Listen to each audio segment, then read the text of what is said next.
Is Trump preparing for nuclear war? Otherwise, why would he need Greenland?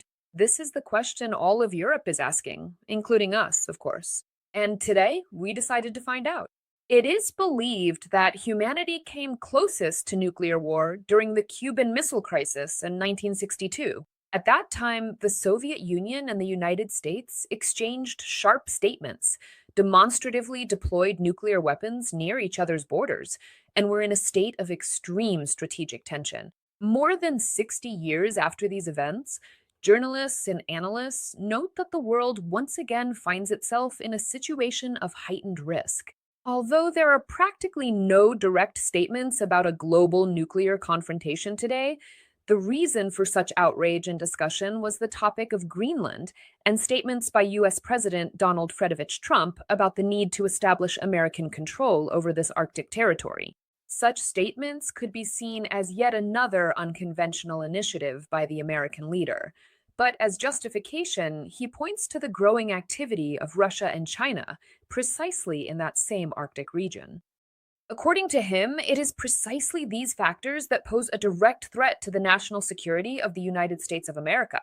How real is the threat from Russia and Greenland? And what weapons has Putin already prepared to attack the US? Let's continue to figure it out. Hello, everyone. My name is Anastasiia Husarieva. I'm going to tell you and show you everything our team has managed to find out on this topic.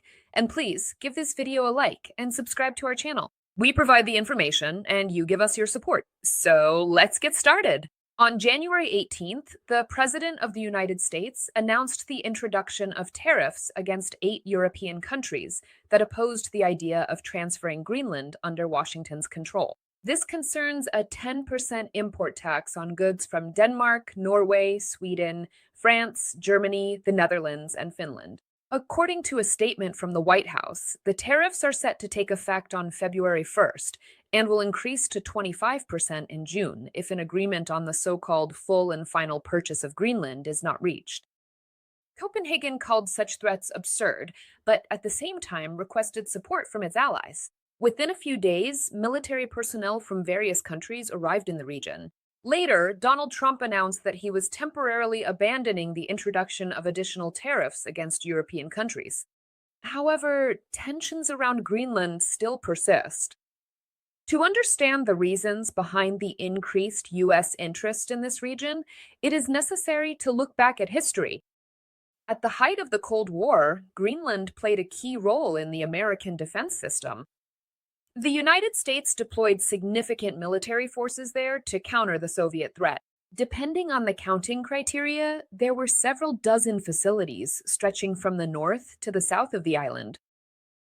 A key element of this infrastructure was the Thule Air Base, established in 1951. It included radar complexes, aviation units, and elements of nuclear infrastructure as part of Project Iceworm, a secret plan to create underground missile silos. It was here that early warning systems were deployed, designed to detect possible missile attacks. The military significance of Greenland during the Cold War was explained not only by political considerations, but also by the island's very geography. The United States missile defense relied on radar systems capable of tracking the launch and flight of Soviet intercontinental ballistic missiles and submarine-launched ballistic missiles. These missiles follow great circle arcs, taking the shortest route through the airspace between continents. World maps constructed using the Mercator projection distort reality by visually enlarging the sizes and distances at high latitudes, making Greenland appear comparable in scale to an entire continent. In reality, its key feature is that it's located directly beneath the shortest route between North America and Eurasia.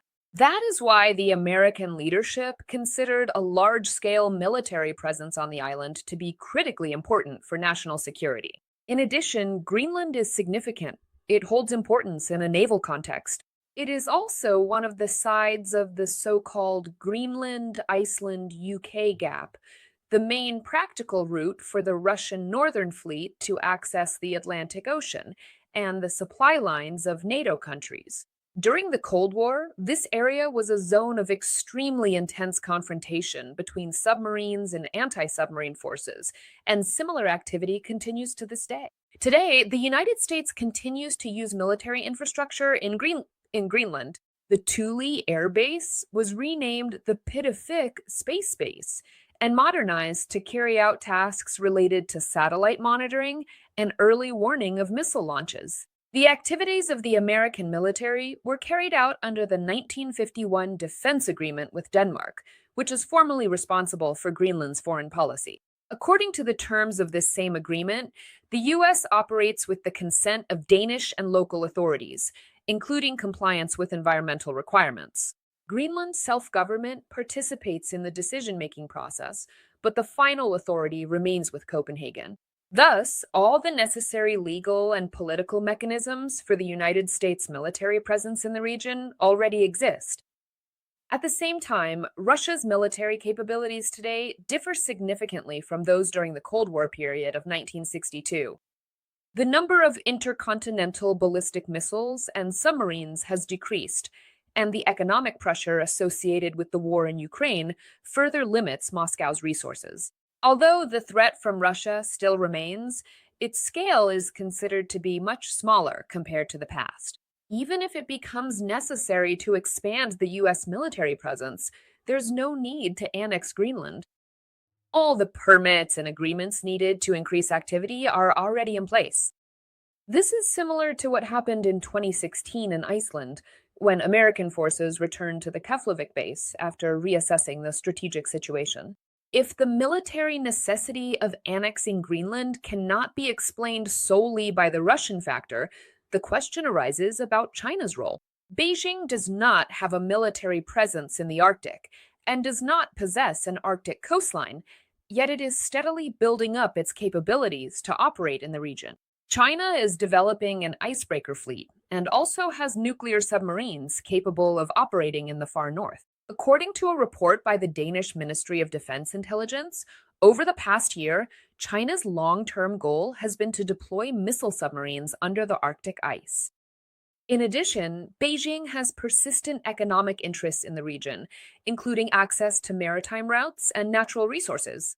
The retreat of the ice, although occurring more slowly than predicted, is gradually easing access to these opportunities, particularly to the Northwest Passage along the Russian coast. At the same time, for most of the year, icebreakers are still required for navigation, and in winter, operations in the region virtually cease. Thus, the significance of the Arctic is indeed increasing, but it was no less important during the years of the Cold War, when the level of military threat was much higher. Nevertheless, during that period, the United States did not consider the annexation of Greenland.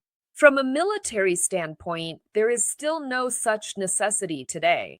Against this backdrop, at the Economic Forum in Davos, Ukrainian President Volodymyr Zelensky stated that Ukraine could help defend Greenland, possessing the necessary expertise and weaponry. He noted that sending a limited contingent of 30 to 40 servicemen is not a convincing deterrent signal, neither for Russia nor for China. According to him, either Europe deploys full-fledged bases to protect the region, or it risks such measures not being taken seriously at all. Zelensky emphasized that Ukraine has practical experience in naval operations. He stated that if there were a request and if Ukraine were a NATO member, the country could effectively counter Russian warships, including destroying them, just as has happened in the area around Crimea. At the same time, it should be taken into account that about half of the Arctic territory belongs to the Russian Federation. Since 2005, Moscow has restored and modernized dozens of Soviet-era military bases, both on the mainland Arctic territory and on islands off the northern coast. Russia maintains a high level of readiness at the nuclear test site on Novaya Zemlya, although it has not conducted nuclear tests there since 1990. In October of last year, a test launch of the Burevestnik cruise missile with a nuclear power unit was carried out from there. According to Matthew Bouleg, a senior research fellow at the Center for European Policy Analysis, about two-thirds of Russia's nuclear second strike capability is concentrated on the Kola Peninsula. The Russian Northern Fleet is also based there, with its headquarters in Severomorsk, and includes 6 of the country's 12 nuclear submarines. The only route for the Northern Fleet to reach the North Atlantic passes through the Barents Sea between Svalbard and the northern coast of Europe, which gives the region key strategic importance. Among the modern systems deployed by Russia in the Arctic, the fourth generation multi purpose nuclear submarine K-562 Arkhangelsk, which belongs to the Project 885M Yasen M class, stands out.